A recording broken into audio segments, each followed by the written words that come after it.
Perkenalkan, nama saya Ricky Jonis Lalai dengan NIM 2233030367. Pada kesempatan kali ini, saya akan mempresentasikan hasil hasil analisis penjaminan mutu perangkat lunak atau software quality assurance untuk menuju ujian tengah semester yang diampu oleh Bapak Ahmad Redwan.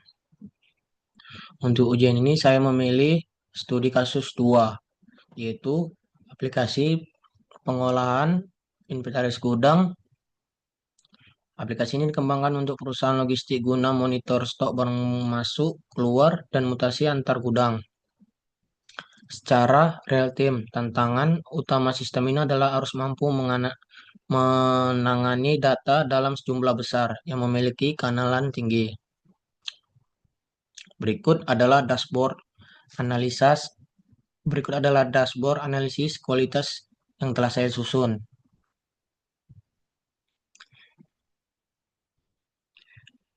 Yang pertama, dari bagian pertama, aspek kualitas.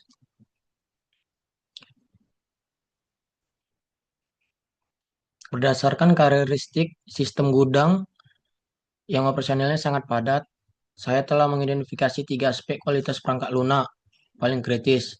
Yang pertama dan paling utama adalah reliability atau keandalan. Mengapa? Karena sistem logistik beroperasi hampir 24 jam. Jika terjadi downtime atau sistem mati sebentar saja, ini akan menyebabkan antrean truk di loading dock dan kekacauan data. Stok sistem harus selalu tersedia. Yang kedua adalah performance efisiensi. Sistem ini harus menangani ribuan record barang. Saat petugas melakukan scan barcode, respon aplikasi harus bawah 1 detik atau real time agar tidak menghambat kerja operasional. Dan yang ketiga adalah aspek penggunaan adalah staf gudang yang bekerja cepat antar muka harus sederhana untuk meminimalkan common error atau kesalahan input. Nah, berikut ada bagian kedua, ada ISO 25010. Selanjutnya itu untuk menstandarisasi kualitas tersebut, saya menggunakan model kualitas ISO 25010. Ada tempat karakteristik utama yang saya terapkan dalam studi kasus ini. Pertama, Functional suitability, saya fokus pada fungsional.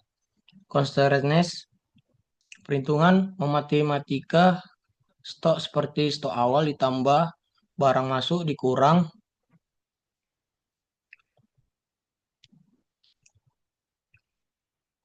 barang keluar.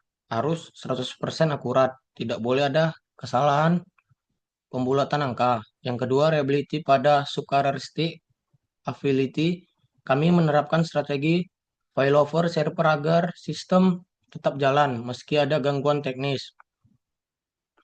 Yang ketiga, performance efisiensi. Pada aspek time behavior kami membatasi waktu respon API maksimal 500 milidetik untuk transaksi cepat. Dan keempat, ada security pada aspek integrity. Kami menerapkan audit trail untuk mencatat siapa saja yang mengubah data stok guna mencegah manipulasi data internal. Bagian ketiga, kita lanjut ke proses SQA. Berikut tampilannya. Lalu bagaimana penerapan SQA-nya?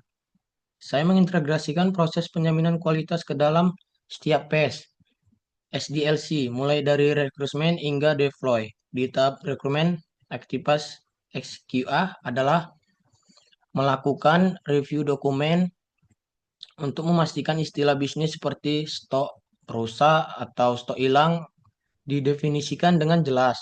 Di tahap desain kami memverifikasi IRD database untuk memastikan struktur tabel sanggup menampung jutaan data. Masuk ke implementasi, kami tidak hanya coding, tapi bukan melakukan stack kode analisis untuk mendeteksi kode yang buruk sebelum dijalankan. Kita pengujian, kami melakukan smoke test dan monitoring error secara real time. Kita lanjut ke 4. Ada rencana SQA. Untuk menjalankan proses tersebut diperlukan rencana SQA atau SQA planning yang matang. Secara sasaran kualitas kami adalah zero critical defense saat rilis dan sistem mampu menangani 10.000 transaksi bersamaan. Strategi yang kami gunakan adalah CI atau CD atau Continuous Integration. Artinya setiap kali developer menyimpan kode, sistem otomatis menjalankan pengujian. Jika tes yang gagal, kode tersebut akan ditolak. Untuk standar pengembangannya, kami mengikuti standar coding baku S atau seperti S atau seperti PSR atau untuk PAP dan mewajibkan dokumentasi API yang lengkap sebelum fitur dibuat. Nah, berikut bagian kelima ada verifikasi atau validasinya. Penting untuk penting untuk membedakan antara verifikasi dan validasi dalam proyek ini. Untuk verifikasi, pertanyaannya adalah are we building the product right? Apakah cara bikinnya benar? Kegiatannya meliputi inspeksi kode untuk mengecek logika FIFO atau kita sebut first in first out, dan pemeriksaan tipe data database ini ranahnya teknis. Sedangkan validasi pertanyaan adalah are we building the right product? Apakah produknya sesuai kebutuhan user? Kegiatan meliputi UAT atau disebut user acceptance test, di mana kepala gudang mencoba langsung fitur stock of name serta melakukan parallel run untuk membandingkan hitungan aplikasi dengan hitungan manual. Nah, berikut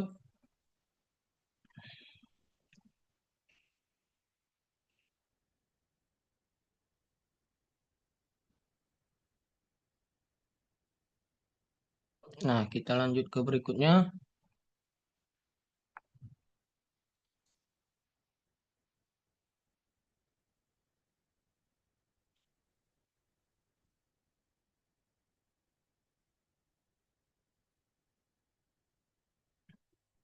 Berikut ada tampilannya ini. Ini tampilannya.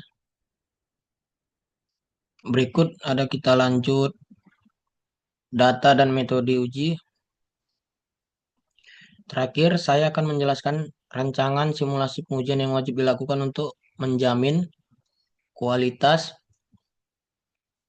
aplikasi gudang ini. Di sini saya menyajikan bahwa data untuk 3 level pengujian. Pertama, ada unit testing. Tujuannya untuk menguji logika validasi stok negatif. Inputnya seperti stok awal 10, minta keluar 15. Expe- ex- Expected melempar expected error. Jika sistem membiarkan stok jadi minus 5 berarti tes gagal. Nah, berikut ada yang kedua, integration testing. Ini untuk menguji mutasi ini untuk menguji mutasi antar gudang. Jika tidak memindahkan 5 item dari gudang A ke B, SQA harus memastikan stok A berkurang, stok B bertambah, dan tercatat di log database secara bersamaan. Nah, yang ketiga ada functional testing. Lihat ID FTO coding ini mengujikan antar muka jika user salah. menghenti huruf ABC pada kolom jumlah barang. Sistem harus menolak dan memerlukan pesan error, bukan masalah crash.